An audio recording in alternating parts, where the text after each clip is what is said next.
Hi welcome back to this new lecture. अब आपने एक ई कॉमर्स वेबसाइट तो बना ली, आपकी वेबसाइट पे ऑर्डर आया।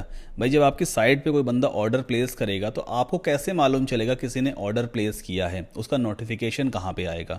इस लेक्चर में हम ई कॉमर्स में ईमेल नोटिफिकेशंस कैसे इनेबल करते हैं और कैसे एडमिन ईमेल सेटअप करते हैं वो सीखेंगे। तो हमें सिंपली वर्डप्रेस के डैशबोर्ड में जाना है। वो कॉमर्स में ही आपको सेटिंग्स वाला ऑप्शन मिलेगा।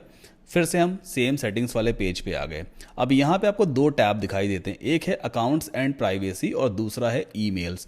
पहले अकाउंट्स एंड प्राइवेसी को चेकआउट करते हैं। अब यहाँ पे काफ़ी सारे ऑप्शंस आपको देखने को मिलेंगे, जैसे कि गेस्ट चेकआउट। अभी ये वाला ऑप्शन इनेबल है, allow customers to place orders without an account. और दूसरा ऑप्शन क्या है, allow customers to log into an existing account during checkout. दोनों ऑप्शन का मतलब क्या होता है। देखो, कोई भी बंदा हमारी साइट पे पहली बार आया तो क्या वो डायरेक्टली प्रोडक्ट को ऐड टू कार्ट करके चेकआउट पेज पे अपनी डिटेल को फिलअप करके और ऑर्डर प्लेस कर सकता है? ऑफ कोर्स करना चाहिए। अगर हम किसी कस्टमर से ऐसा कहें कि पहले हमारी साइट पे आओ, पहले अकाउंट क्रिएट करो, अपना एक साइन अप फॉर्म दे दे बड़ा सा, उससे कहें अपना नाम, ईमेल, व्हाट्सएप नंबर, सिटी और दुनिया भर की डिटेल पहले फिलअप करो, सबमिट करो, रजिस्टर करो अपने आप को, फिर प्रोडक्ट परचेज करो, तो क्या ऐसे कोई भी यूजर प्रोडक्ट को परचेज करेगा? नहीं करेगा। तो यहां पे ये जो ऑप्शन इनेबल्ड है ना, allow customers to place orders without an account, इसका मतलब ही यही है कि अगर यूजर का अकाउंट हमारी साइट पे नहीं भी बना है तो भी वो ऑर्डर्स को प्लेस कर सकता है। मतलब वो गेस्ट चेकआउट कर सकता है, मेहमान के तौर पे आएगा और अपना ऑर्डर वगैरह प्लेस कर देगा। और दूसरा ऑप्शन जो ये दिया हुआ है ना, इसे भी हमें इनेबल कर देना होता है। इस ऑप्शन से क्या होगा, लिखा क्या है यहाँ पे, allow customers to log into an existing account during checkout. मान लो एक एग्जिस्टिंग कस्टमर है जिसने हमारी साइट से पहले कभी कोई प्रोडक्ट खरीदा था, उसने चेकआउट पेज पे बिलिंग डिटेल वगैरह फिलअप की होगी। वो कॉमर्स में ऐसा होता है कि जब कोई भी यूजर एक बार हमारी साइट पे बिलिंग फॉर्म को फिलअप करके ऑर्डर प्लेस कर देता है, तो जब बिलिंग फॉर्म में उसने अपना नाम, ईमेल एड्रेस वगैरह फिलअप किया था ना, उस ईमेल एड्रेस के बेसिस पे हमारी वेबसाइट के डेटाबेस में उसका एक अकाउंट क्रिएट हो जाता है। मतलब अगर वो बंदा दोबारा हमारी साइट पे आएगा तो वो एक एग्जिस्टिंग कस्टमर कहलाएगा। तो यहां पे जो ऑप्शन है ना, allow customers to log into an existing account during checkout, मतलब ये है कि आप एग्जिस्टिंग कस्टमर्स को अलाउ करते हो कि जब वो कोई नया प्रोडक्ट दोबारा खरीदेगा आकर के, तो चेकआउट पेज पे वो अपने एग्जिस्टिंग अकाउंट में लॉग इन कर सके, उसको दोबारा पूरा बिलिंग फॉर्म फिलअप ना करना पड़े। तो ऑफकोर्स ये तो एक अच्छा फीचर होता है, इसे हमें इनेबल ही रखना चाहिए। देन अकाउंट क्रिएशन, काफी सारी कंडीशंस यहां पे दी हैं। Allow customers to create an account during checkout, customers को आप परमिशन दो, एक ऑप्शन दो कि भाई वो चेकआउट पेज पे अपना अकाउंट क्रिएट कर सकें। इस ऑप्शन को इनेबल कर देंगे, भाई अच्छी बात है ये।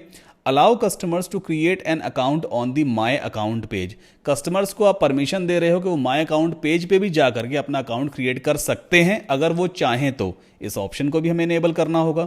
बाकी जो अदर ऑप्शंस इनेबल है इनको एज इट इज छोड़ देना, पढ़ लेना, इसका मतलब आपको समझ में आ जाएगा। बाकी डिफॉल्ट ऑप्शंस को हम एज इट इज छोड़ देंगे। रिमेनिंग ऑप्शंस को हम यहाँ पे टच नहीं करने वाले, इन सबको एज इट इज छोड़ते हैं और सेव चेंजेस पे क्लिक कर देते हैं। तो एक सेटिंग हमने अकाउंट्स एंड प्राइवेसी में कर ली है। अब चलते हैं नोटिफिकेशन की सेटिंग्स की तरफ। तो हमें जाना होगा ईमेल्स वाले टैब पे। यहां पर आप एज अ एडमिन अपना ईमेल एड्रेस सेटअप कर सकते हो। अब एक ई कॉमर्स वेबसाइट पे किस किस तरह के ईमेल्स ट्रिगर होते हैं। कोई नया ऑर्डर किसी ने प्लेस किया है तो एक ईमेल आता है, कोई कैंसल्ड ऑर्डर है उसका ईमेल आ सकता है, फेल्ड ऑर्डर है उसका ईमेल आ सकता है, ऑर्डर ऑन होल्ड है, प्रोसेसिंग ऑर्डर है, इन सभी के ईमेल्स कहीं ना कहीं सेंड होते हैं। नया ऑर्डर अगर किसी ने प्लेस किया है हमारी वेबसाइट पे तो उसका ईमेल किसे जाएगा, कस्टमर को जाएगा कि हमारे पास आएगा? दोनों के पास जाएगा। भाई किसी कस्टमर ने ऑर्डर प्लेस किया तो मेरे पास एज अ एडमिन एक ईमेल आना चाहिए कि भाई एक कस्टमर ने ये प्रोडक्ट आपका खरीदा है। कस्टमर के पास भी कंफर्मेशन जाना चाहिए कि थैंक यू, आपने हमारी साइट से आकर के इस प्रोडक्ट को परचेज कर लिया है ना। तो ये वाला जो न्यू ऑर्डर है ये दोनों को जाना चाहिए, ठीक है। कैंसल्ड ऑर्डर ये भी एडमिन के पास भी आना चाहिए और कस्टमर के पास भी जाना चाहिए। और फेल्ड ऑर्डर किसके पास आएगा? सिर्फ एडमिन के पास आएगा और कस्टमर के पास भी जा सकता है।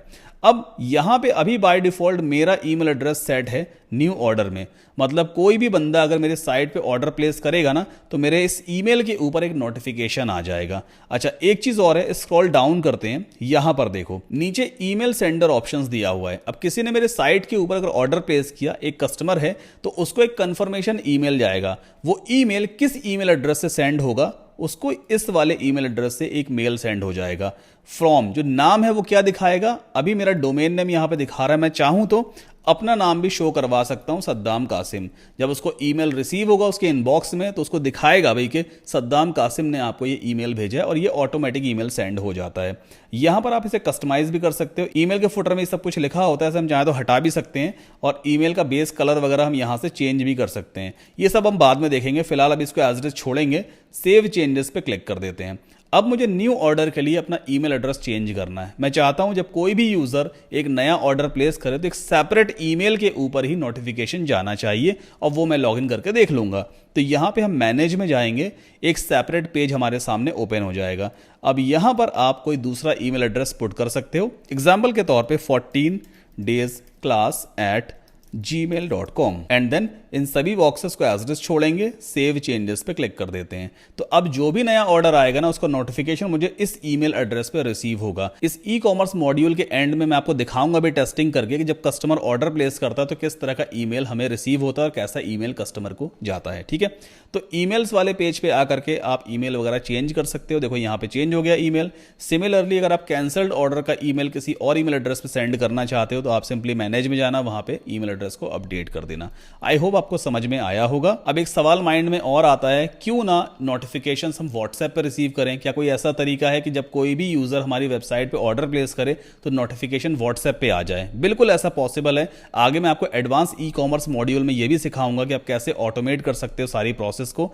नया ऑर्डर आएगा तो आपको एक व्हाट्सएप मैसेज आएगा और एक कस्टमाइज्ड व्हाट्सएप मैसेज भी आएगा। सो अब नेक्स्ट लेक्चर में हम कुछ और चीजें सीखेंगे। इसमें फिलहाल हमने नोटिफिकेशन को सेटअप करना सीख लिया। सो मिलते हैं नेक्स्ट लेक्चर में।